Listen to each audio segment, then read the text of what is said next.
What's up, family? Welcome back. Today we are in Genesis chapter 9, and the title of that text is God Blesses Noah, starting in verse 1.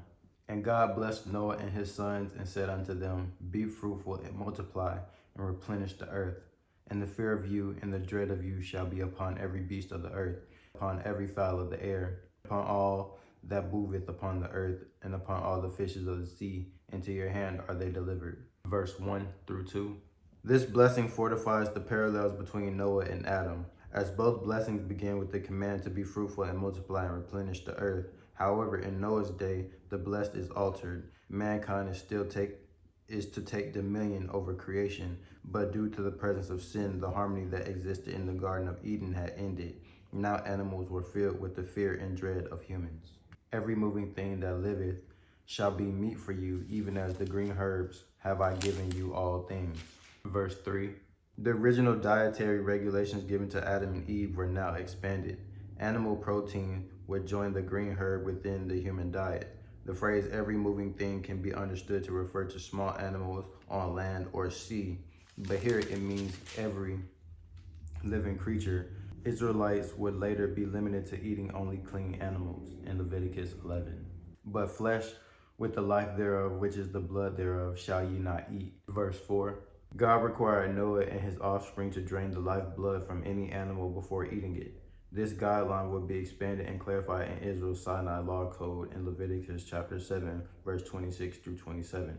To avoid offending Jewish Christians, first century Gentile Christians were also encouraged not to eat blood in Acts chapter 15, verse 20. And surely your blood of your lives will I require.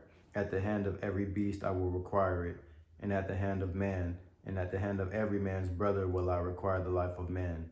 Whoso sheddeth man's blood, by man shall his blood be shed.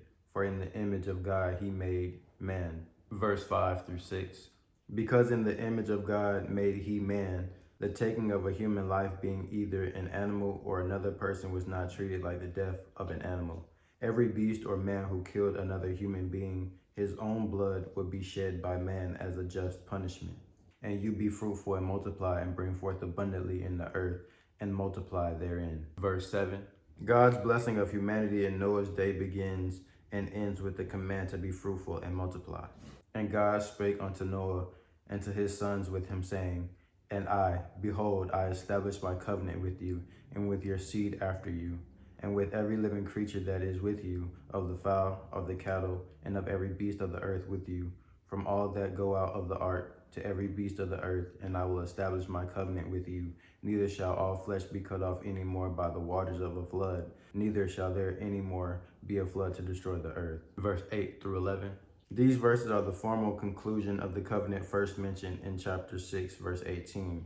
This portion of the Noahic covenant unconditionally promises that there will never be again a flood of the same destructive scale as Noah's flood.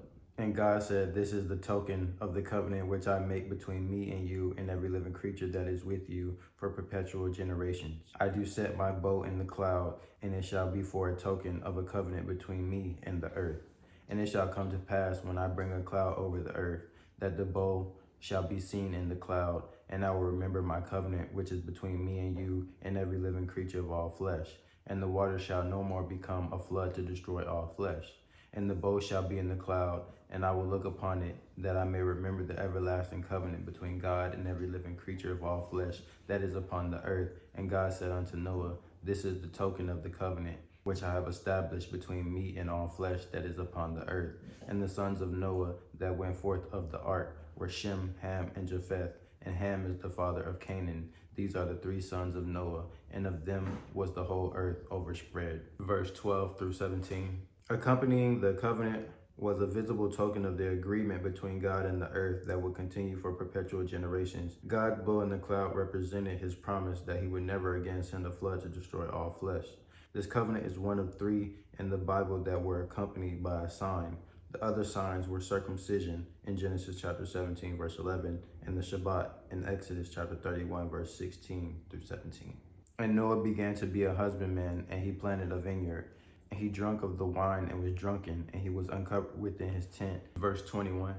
After sin entered the world, shattering innocence, nakedness was associated with shame. In this case, Noah brought the shame on himself through his sinful drunkenness. A minimum of 2 years likely elapsed between verse 20 and 21, since grapevines must grow that long before they can produce grapes. And Ham, the father of Canaan, saw the nakedness of his father and told his two brethren without. Verse 22. Noah was uncovered, and Ham saw Noah naked. This passage does not say that Ham uncovered the nakedness of Noah, which would be a euphemism for perverted sexual activity in Leviticus 18, verse 6 through 19. In this case, Ham dishonored his father and thus sinned in Exodus chapter 20, verse 12, in two ways.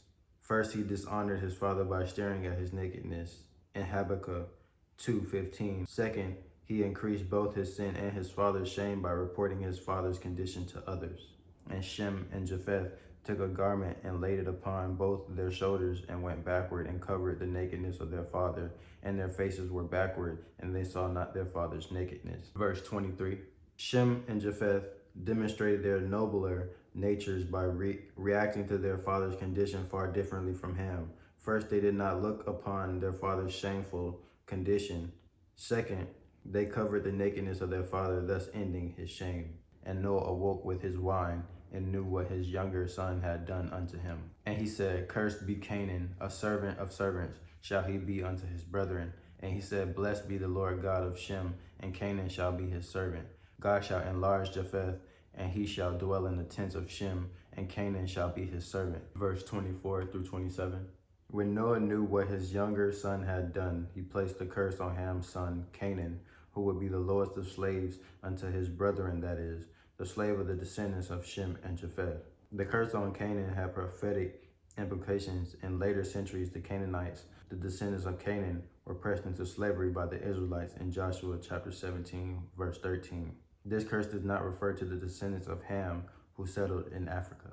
And Noah lived after the flood 350 years, and all the days of Noah were 950 years, and he died. Verse 28 through 29.